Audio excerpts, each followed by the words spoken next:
Un saludo a todos, estamos en el Ojo de Odín y para nosotros es grato que usen su tiempo de procrastinación con nosotros. Habla Angelus y el día de hoy vamos a hablar de una película que para muchos es una joya del anime, para otros un completo misterio. Estoy hablando de Tenshi no Tamago, o como mejor se conoce en español, El huevo del ángel.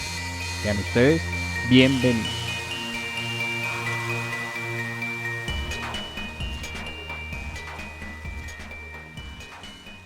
La cinta del director Mamoru Oshii, Tenshi no Tamago, en español El huevo del ángel, nos hará reflexionar sobre la dificultad de vivir en un mundo donde la creencia en un ser superior, como la no creencia, son dos opciones de vida difíciles en un camino en que, a cada paso, nos espera la incertidumbre.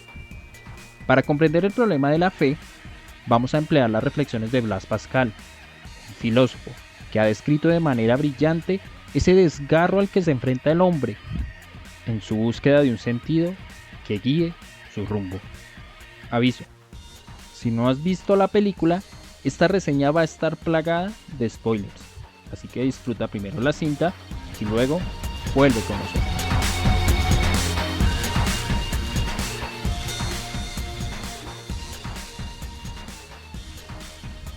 Capítulo 1, Blaise Pascal y la necesidad de Dios. ¿Por qué la mayoría de culturas construyen representaciones de un ser superior? ¿Por qué la creencia en un dios o dioses es recurrente en todas las culturas? En la figura de Dios, la necesidad de Dios puede explicarse como un recurso psicológico, un recurso que busca darle sentido a todo lo que nos rodea, al caos en el cual nos encontramos inmersos. En esta línea encontramos la reflexión de Blaise Pascal, filósofo medieval que comprende cómo el ser humano, en medio de toda su fragilidad, debe darle un sentido a todo esto que lo rodea y a la vez debe sobrevivir en medio de un mundo que es hostil al ser humano en todo momento. En otras palabras, al hombre, al ser humano, no le basta con cumplir con sus necesidades biológicas. El hombre necesita construir un propósito para su actuar, una idea que no se reduzca a las necesidades básicas, dormir, comer, procrear. Su propósito es un hambre existencial. Los filósofos llaman a esto una necesidad metafísica, algo que justifique su paso por este mundo, porque la soledad y la evidencia de la experiencia cotidiana lo deja en el más profundo silencio. Para muchos, la respuesta a esa necesidad se da en Dios. En palabras de Pascal, ardemos en deseos de encontrar un asiento firme y una última base constante para edificar sobre ella una torre que se alce al infinito. Encerrado en sus límites, el hombre debe realizar dos tareas muy complejas. Por un lado, debe sobrevivir, es decir, cumplir con su programación biológica, y por otro, vivir. Esto significa darle una explicación a su paso por este mundo. Su conciencia, una herramienta adaptativa invaluable, le impone a su vez una tarea compleja: explicar todo lo que lo rodea y darle un significado a su breve paso por este mundo. ¿Por qué? Es muy sencillo.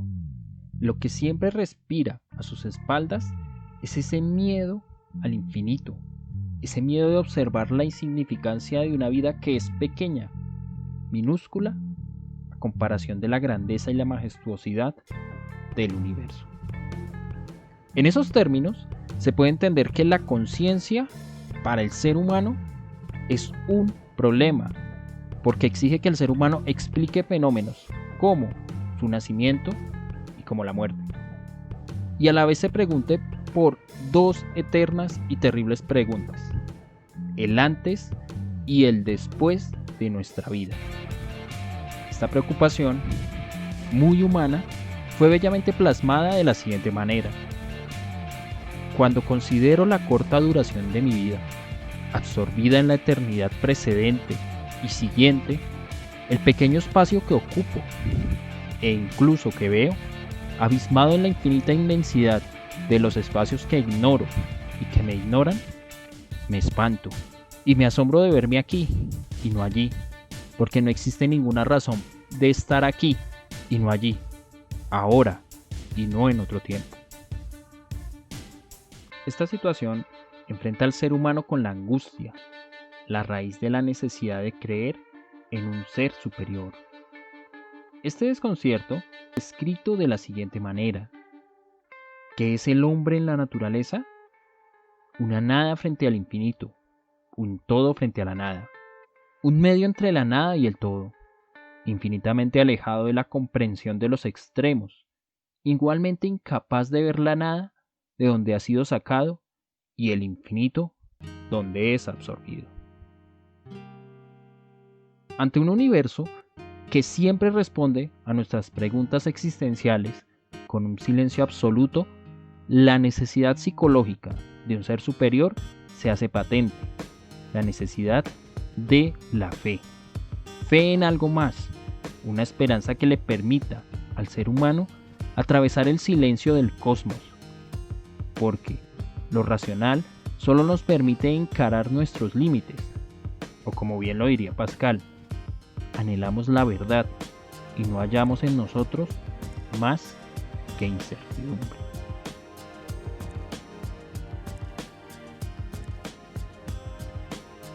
Capítulo 2. El huevo del ángel. Sinopsis y símbolos. Cualquiera que haya visto la película del huevo del ángel tendrá que reconocer que es una de las películas más extrañas que se ha podido ver jamás. Para aclarar su significado, vamos a presentar de manera sencilla la trama de la cinta. En un mundo desolado, apocalíptico, lleno de hombres de piedra que pescan sombras, una niña de cabello blanco no se separa de un huevo que carga a todas partes. En una de sus salidas para recolectar agua, en unas botellas y suministros, encuentra a un sujeto extraño, también de cabello blanco, que la va a seguir a todo lugar. Con dificultad, ambos entablan una relación donde la niña hace una única petición. Ella desea que su extraño acompañante no rompa el huevo. Petición a la que el hombre de cabello blanco hace caso omiso, y una noche, cuando la niña duerme, el hombre destruye su preciado objeto. Al romperlo, la niña sufre una crisis, escapa del arca donde siempre se refugia, pero al escapar termina por caer en un abismo. En esa caída se hace adulta y, luego, con la aparición de varios huevos, la niña asciende como una estatua al final de la película, dejando al joven solo en una playa mirando al cielo. Para aquel que no ha visto la película, lo que acabamos de mencionar, a primera vista no posee sentido alguno. Sin embargo, cuando nos internamos en los símbolos que se presentan en la cinta, comprendemos que el problema que se discute de fondo es el problema de la fe. Hasta dónde la fe no es más que un mecanismo psicológico que empleamos los seres humanos para sobrellevar la incertidumbre ante lo que ocurre en la vida. Esto lo analizaremos en el siguiente apartado.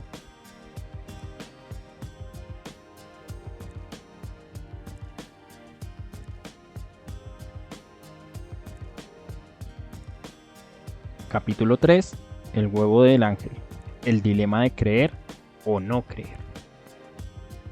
Teniendo en cuenta que la raíz de la fe se encuentra en la conciencia que tiene el ser humano del caos que lo rodea y, a su vez, en la necesidad que tiene de darle sentido a ese caos, el director nos plantea tres tipos de personajes que, ante el sinsentido del universo, escogen caminos diferentes. En primer lugar, tenemos a la niña, representación de la esperanza, de la creencia en algo superior. Una de las principales características de la niña es el huevo que carga, símbolo de esperanza, símbolo de una promesa, de algo que viene. En la cinta, Es la única que cree en la promesa que representa el huevo, el nacimiento de una criatura, porque es la única que ha visto el esqueleto de un antiguo pájaro. En segundo lugar, tenemos al hombre, representación de la racionalidad y de la materialidad del mundo, como contraste al anterior personaje, la niña. El hombre, en este caso, representa al sujeto que cree conocer, alguien que ha experimentado la vida y que conoce cómo desenvolverse en la misma, y por ello, en muchas ocasiones, subestima las ideas de la niña. En tercer lugar, tenemos a los pescadores, seres de piedra y sin rostro que representan la fe en algo inútil, la repetición de una actividad constante que no tiene sentido alguno. Estos seres salen siempre a la misma hora a pescar sombras que no pueden capturar. Sin embargo, cada día repiten su acción sin notar la inutilidad de lo que realizan. Estos tres personajes se van a encontrar en medio de un contexto muy peculiar, el diluvio universal. Nuestra protagonista nunca se separa de un huevo que carga a todas partes, y tiene un comportamiento un tanto peculiar, aunque ella no sabe qué hay dentro de ese huevo, y no necesita saberlo. Ella cree que ese huevo fue puesto por un pájaro que no volvió al arca de Noé. Recordemos que según la tradición cristiana, al finalizar el diluvio, Noé envió una paloma para saber si podía bajar del arca. Si la paloma no ha regresado en la cinta, eso quiere decir que el diluvio no ha finalizado. La niña, al cuidar el huevo, cree que surgirá un ser que podrá llevar a la humanidad más allá del diluvio, es decir, lejos del abismo en que se encuentran los seres humanos. Un día, buscando provisiones y agua, ella conoce a un hombre que empieza a acompañarla a todas partes, un hombre de cabellos blancos. Este hombre, un tanto extraño, se nos presenta como un hombre que solo observa lo que hace la niña, limitándose en algunas ocasiones a realizar preguntas esporádicas o hacer afirmaciones que parecen carecer de sentido, y que sin embargo son elementos que nos permiten conocer el carácter del personaje. Ejemplo de esto es una de las primeras frases que le dice a la niña. Tienes que romper un huevo si quieres saber qué hay en el interior. Con esta frase, el director nos muestra una forma de ser y de pensar de aquel sujeto de cabellos blancos. Este individuo evidencia experiencia, conocimiento, pero a la vez evidencia agotamiento, cansancio. Cree que conoce la vida y parece que nada lo sorprende. En esa medida podemos decir que este sujeto es un sujeto pragmático, es decir, un hombre que se atiene a lo que su experiencia le dicta. Este encuentro presenta dos visiones de mundo, la de la niña, representación de la fe, y la del hombre, representación del pragmatismo, aquel que solo cree en lo que le dicen sus sentidos. Un adulto y una niña, alguien que ve desde la inocencia y alguien que ve desde lo material de lo existente. La diferencia entre estos dos personajes se hace clara cuando presentamos el siguiente diálogo. ¿Puedes oír algo? Puedo oírlo. Es el sonido de una respiración suave. Esa es tu propia respiración. Y el sonido de las alas. Seguramente estarás soñando que vuela por el cielo. Eso no es más que el sonido del viento afuera. En esas pocas líneas se realza el carácter de ambos. Él, un hombre que ha olvidado de dónde viene y que no sabe a dónde irá, solo tiene el presente, su experiencia mediata, tanto así que a veces duda de si ha existido o no. Ella, alguien que no tiene dudas, alguien que solo vive para su esperanza, vive en función del huevo y de la promesa que éste conlleva. Extrañamente, desde las diferentes orillas, ambos personajes están de acuerdo en la inutilidad de la acción de estos hombres de piedra.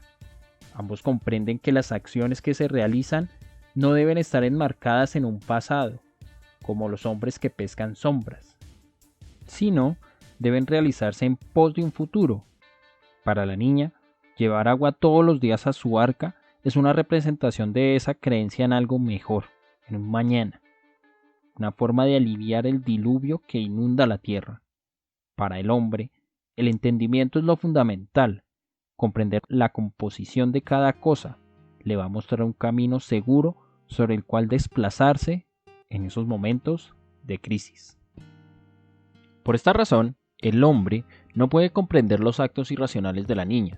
Para él no tiene sentido cargar agua en un diluvio o llevar un huevo a todas partes. Desde su experiencia, la esperanza es peligrosa. De ahí que, con afán de proteger a la niña y a la vez fiel a su forma de vivir, él decida romper el huevo para que la niña vea que al interior no existe nada. Cuando esto sucede, la niña es puesta a prueba. La niña crece, es decir, abandona esas esperanzas que caracterizan a la infancia. Debe enfrentar el mundo. Este enfrentamiento puede verse en la famosa sentencia de Pascal. Las condiciones más fáciles de vivir, según el mundo, son las más difíciles, según Dios. La fe, para perseverar, para ver su alcance, debe ser puesta a prueba. La niña no podía seguir aislada, necesitaba verificar que trabajaba para lo incierto. O, si por el contrario, ella ingresaba al terreno de la materialidad, terreno en el cual vive el hombre que la acompaña. Afortunadamente, para la niña, ella supera la prueba. Eso lo vemos cuando de su caída surgen muchos huevos y asciende en forma de estatua a otra esfera, una esfera superior. En ese momento empieza la prueba del hombre, porque su experiencia le ha permitido vivir dos situaciones. La primera es ver el ascenso de la niña, cómo las esperanzas de la muchacha se concretaron en algo real. Y la segunda, comprobar la soledad en la que se encuentra por el camino de vida que ha tomado. En otras palabras, debe encarnar la vieja sentencia de Pascal. El último paso de la razón consiste en reconocer que hay una infinidad de cosas que la sobrepasan.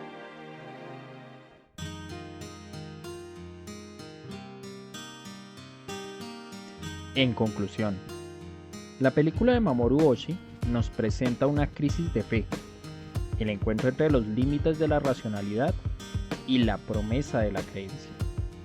La maestría del director se encuentra en no adoctrinar desde ninguna de las orillas que pretende abordar, lo cual hubiese sido la alternativa más fácil para desarrollar la cinta. Lo interesante de la película es que se encuentra en esa tensión que la hace muy humana,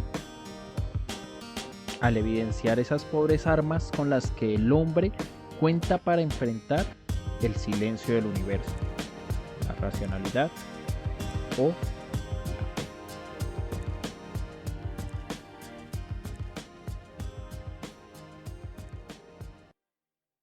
Este es un proyecto del Ojo de Odín. Recuerden que estamos en las redes sociales Facebook, Twitter e Instagram como el Ojo de Odín Podcast. También pueden escucharnos en las aplicaciones de podcast, ya que estamos en Google Podcast, iVoox, Deezer y Spotify. Además, contamos con un canal de YouTube, en el cual pueden encontrar todos nuestros episodios.